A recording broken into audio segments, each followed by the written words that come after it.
halal and unlawful things, haram, are evident, but in between them there are doubtful things. وَبَيْنَهُمَا أَشْيَاءٌ مُشْتَبِهَاتٌ. Here, قال فَمَنِ اتَّقَى الشُّبُهَاتِ لَا يَعْلَمُهُنَّ كَثِيرٌ مِنَ النَّاسِ. But in between them there are doubtful things, and most people have no knowledge about them. So he who saves himself from these doubtful things saves his religion and his honor.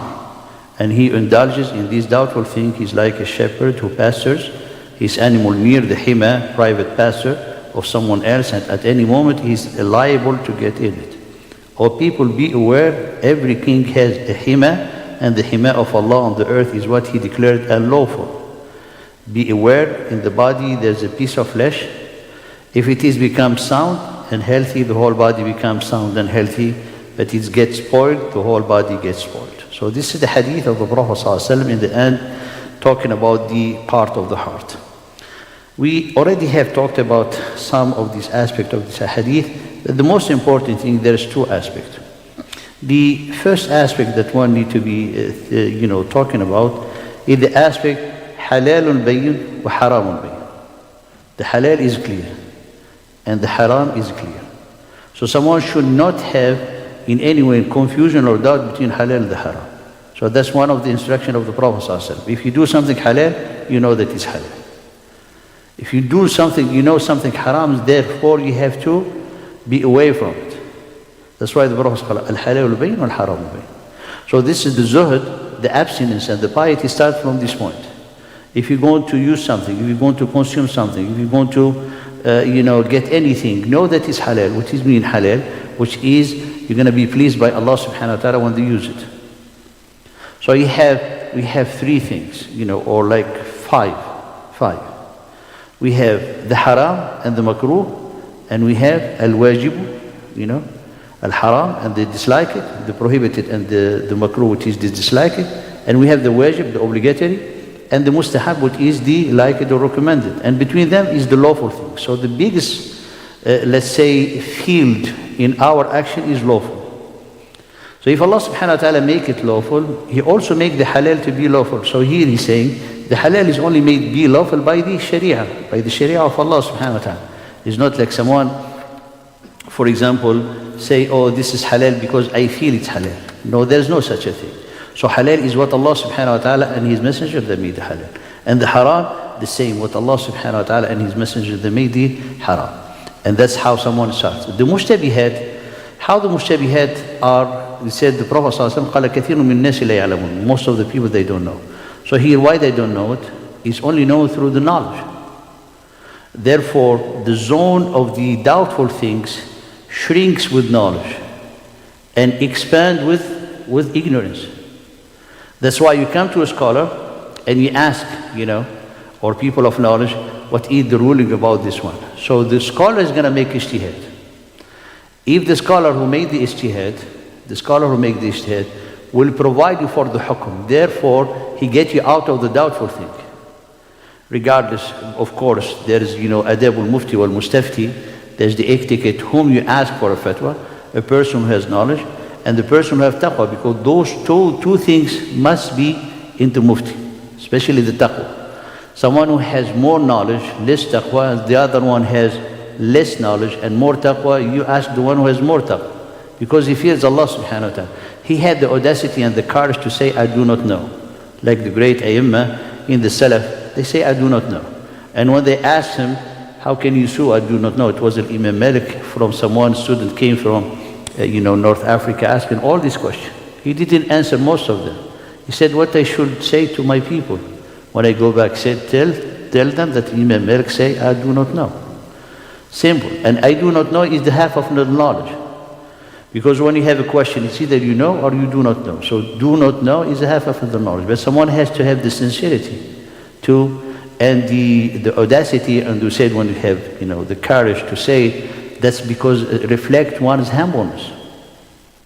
Al-Imam Ahmad rahimahullah ta'ala, when he was dying, he recommended, they said, who will ask after you? He said, so and so. He said he does not have that enough great knowledge. He said, but he has taqwa. He said, and what the knowledge is for, but to gain taqwa.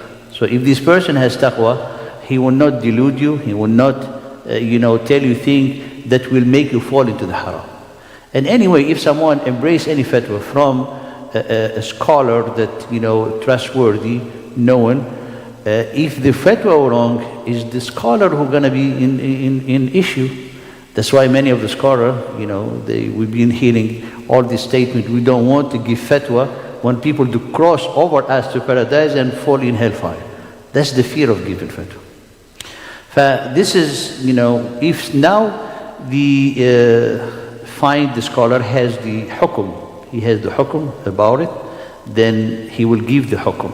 If he does not have the hukum, then it becomes into mushtabihat.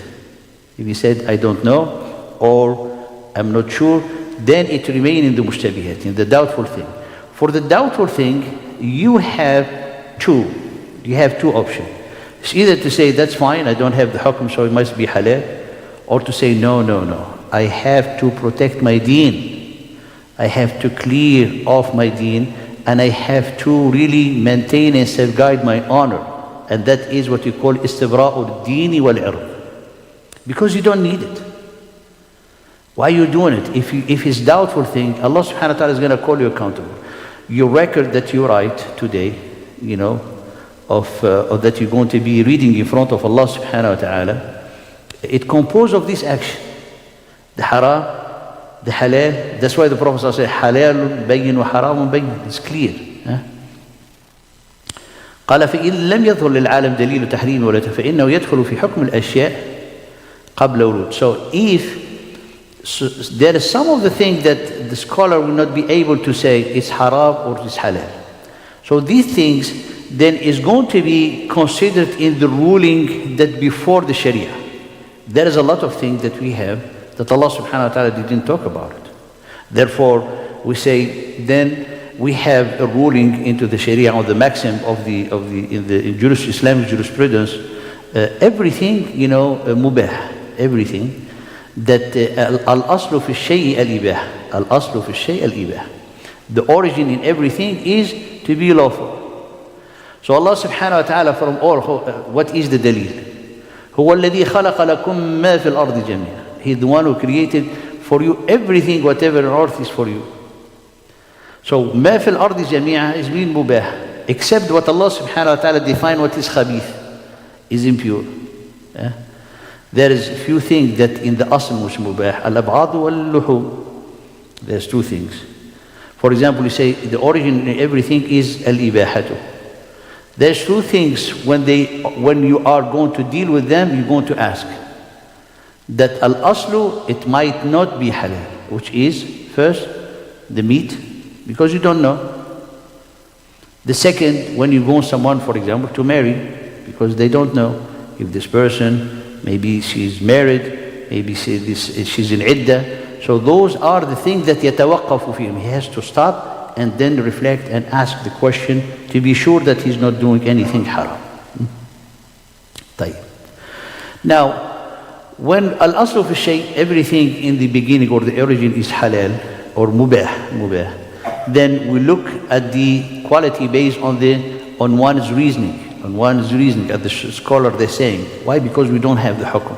The reasoning, what is being accepted as something tayyib, and the tayyib usually they agreed upon like in a society and so on. But when there is hukum, then we do not go to the aql or to the reasoning at all, because there is people, they regard alcohol as something tayyib, but Allah subhanahu wa ta'ala made it haram. Now if you have things, particular things, mushtabih, so the particular thing mushtabih, you see, it might have an option that, or like a scenario that it might be haram. We don't do it for anything. We have, everything is clear.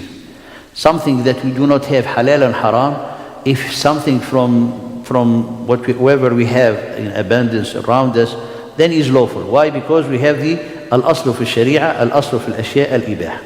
However, for example, you go to take something, you find a food. I'll give you the example of the Prophet ﷺ. This thing, it might be in some way haram. The Prophet ﷺ, he found a date. The Prophet is haram, it has prohibited for the Prophet to eat from the food of the zakat. Wadah. So when he took it in the hadith, قال لولا أني أخاف أن تكون من الزكاة لأكلتها. Have I not fearing that it might be from the zakat? I will have eaten it. So here, there are things sometimes you take, they say this is maybe, it's not, I mean, I cannot use it. Maybe the owner of this person, he does not want me to use it. So this is mushtabih. And in the case of the hadith of the Prophet ﷺ. However, someone should not be extreme. There is people are extreme. And that becomes waswaswa, the whispering. Someone will be obsessed, always, subhanAllah, has that whispering of the shaitan. I give example as I give them here.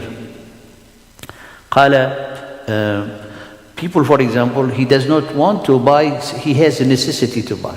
And he does not want to buy it because he does not know this person. Maybe he's dealing with haram money. So you don't have the evidence, and you should not ask because this is a store. Or someone, for example, he he fished something, and he said maybe it belonged to someone else that is it ran away from him. So it be haram. So this is waswasa. So you need to be sure to not fall into this waswasa. And the waswasa, this is the cunning of the shaitan, who makes someone always, subhanAllah, confused. However, there's two ahadith that is good to mention them. قال إن من أعظم الناس إثما في المسلمين من سأل عن شيء لم يحرم فحرم من أجل مسألته. Because there's things that halal, lawful by nature. Allah subhanahu wa ta'ala, there's a lot of things that He didn't want to talk about it, as the Prophet ﷺ told us. So in this hadith he said, one of the people who is committing the biggest sin, among the people who commit the biggest sin, what is the biggest sin from the Muslim, is to ask about something halal, and when the question is answered, it make it haram. لا تسألوا عن أشياء إن تبدأ لكم تسألكم. Do not ask about things. If it appears to you, then it's going to hurt you. There's sometimes people, they ask, for example, we have this fitna a few years ago. People, they look at the composition of certain product, and they look, oh, there's this haram thing, and the whole community do not buy the thing, that type, till the point they came to say some of the milk is haram. Why? Because some has some product, and a product with 16 letters that you can already read it, and they're calling the company, they say yes, it has khanzir and things. So we gathered the whole shuyukh. He said, you have to stop this fitna. Because if it's milk, they say it's milk. If you go to dig, you're going to make, subhanallah, all the burden of on the whole community. And this person who's doing that, he's the one who committing the biggest sin in the whole community. In the whole community. Why? Because things is halal, and you are making the effort to make it haram.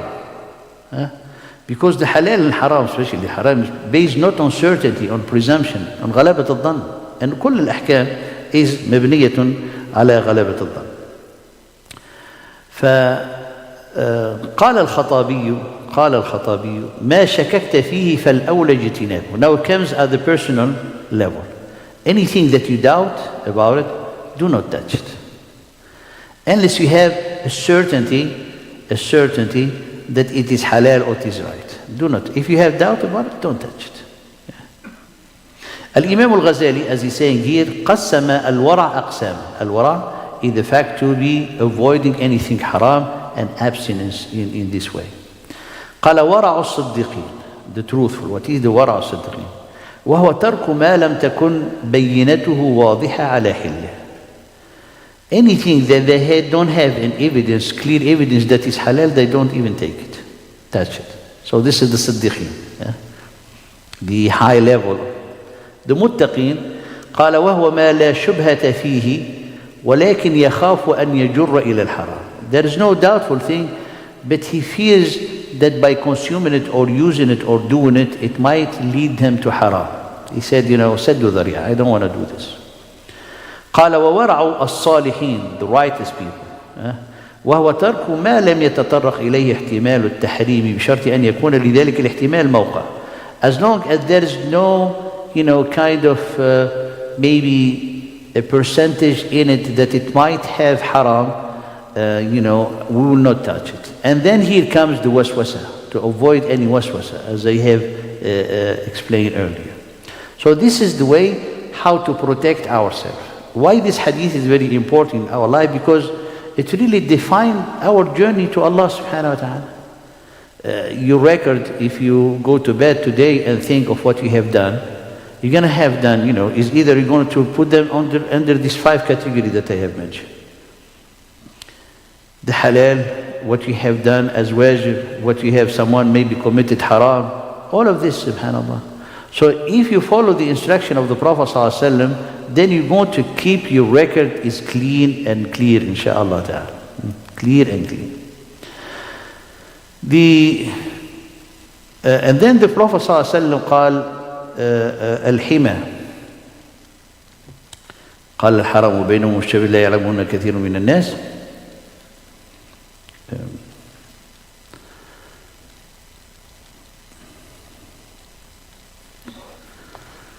كالراعي حول الحمى يوشك أن يقع فيه ألا وإن لكل ملك حمى. It's like the shepherd going around the forbidden zone that belongs to a king, And this is how someone goes around the shubuhat. So when you act in the way of the instruction and the guidance of the Prophet ﷺ, you protect yourself. However, when someone gets close to the shubuhat, the shubha is going to lead you certainly to the haram. So the shubha is not haram. But when you make it, subhanAllah, taken easy for the shubha is going to lead you to the haram. Why? Because the shubha to dare or to convince yourself or to try to justify the doubtful thing, it has an impact. It has an impact on reducing your iman, on diminishing your taqwa. Because when you are mindful, aware, you say, I better don't do this. I better don't touch this. By this action, you are, subhanAllah, increasing your taqwa. But when someone says doubtful, said, that's fine, inshallah, it's halal. So you are being neglectful. By being neglectful and not serious, the next time someone is going to be falling into the haram. So that's why the Prophet ﷺ, he said, the one who's, going around the hima, the forbidden land or zone, and he always close to it, he's going to end up by falling and entering in it. طيب. قال ألا وإن في الجسد مضغة ألا وإن في الجسد مضغة. In the heart there's a piece of flesh. If it goes sound, the whole body goes sound. And if it goes spoiled, then the whole body is spoiled.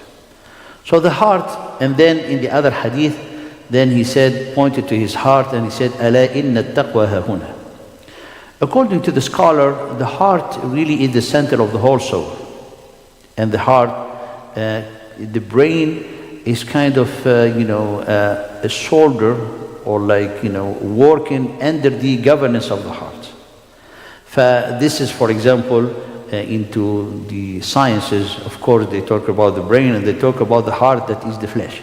So here, Al-Imam al-San'ani in his sharh of Bulugh-Al-Maram, he's reporting the saying of Al-Imam al-Ghazali.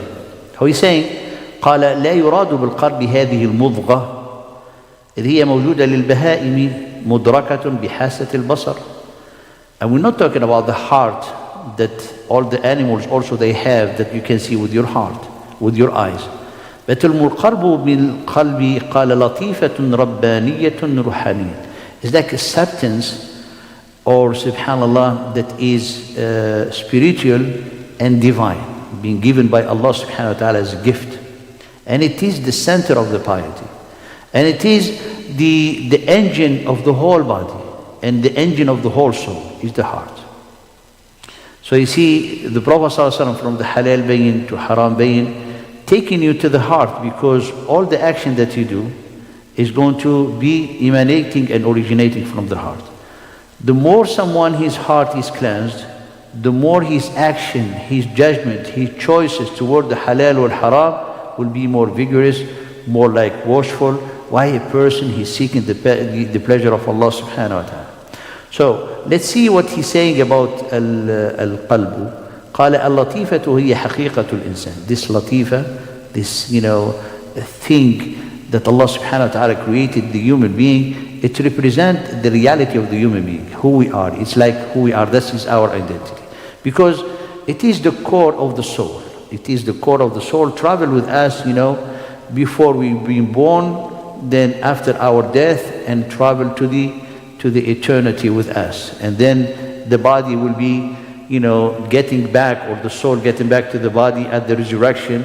And the resurrection happened by replanting the body. As Allah subhanahu wa ta'ala mentioned, قَالَ وَكَذَلِكَ تُخْرَجُونَ. You see how the plant grows, that the body, how it grows, subhanallah, in the day of judgment, for the soul to come and get back into it. قال وهو المخاطب والمعاقب والمطالب. It is then the heart. It's the one who's addressed to by the commands of Allah, and it is the one that is going to be punished, and it is the one that's going to be held accountable. So the heart, that's why, subhanAllah, whatever the heart does, it has impact on the whole body. And in the Islamic, literature, Allah subhanahu wa ta'ala talk about afida in plural, and the plural here including the heart.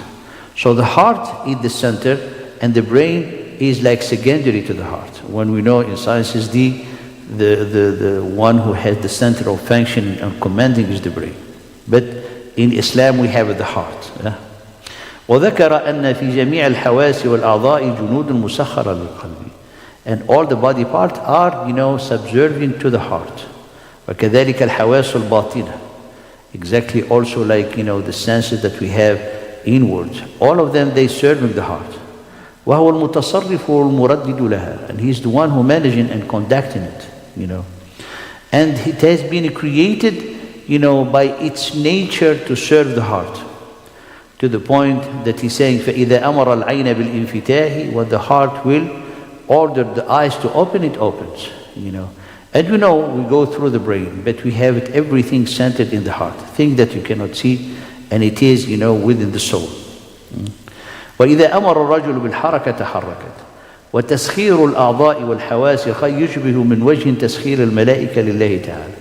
And the way how all these parts that in our body, inside us, are subservient to the heart, is like the example, for the example, the angels are serving Allah subhanahu wa ta'ala. But the angels serving Allah with knowledge, but the other in the heart, in our body, is serving it by nature.